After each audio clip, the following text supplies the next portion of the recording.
We want to turn it over to our ABC 10 News reporter, Dani Miskell, who is giving us an update from her vantage point. Dani. Good morning. So we're over here towards the lower end of the Otay Lakes Reservoir. We're giving you a wide shot of the fires that's burning off in the hills in the distance. So that is where you can see the majority of the fire burning, because down here towards the road where we are, fire crews have made tremendous progress in containing the fire.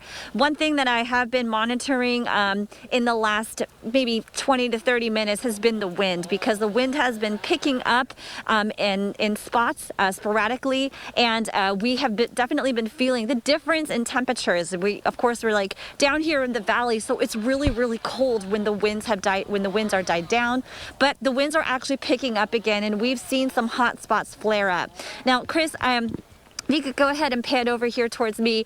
You can't see them right now because it's so dark, but we're actually near a ton of hand crews. If you could kind of hear in the distance, you could hear a chainsaw going on. They're right here behind me. We have hand crews that are down here, and we can see them working over here in the distance. There are still fire crews that are down there. Earlier, we saw them with hoses in hands, just kind of taking care of those hot spots that I mentioned that are flaring up. We can't go any further south from here because we will lose reception. But I can tell you something. When we drove down there to try and check out where the fires were kind of growing, we can actually tell you that they died down. The further you get down this road, this is Otay Lakes Road, you don't see any more of the fire that's near here towards the road. The fire is now off in the distance. It's Captain Robert Johnson with CAL FIRE tells us that what's helping them out is the lake. The lake is helping them kind of put a stop to the spread, is helping stopping the spread of the wildfire. So it's just burning off in the distance in these rolling hills.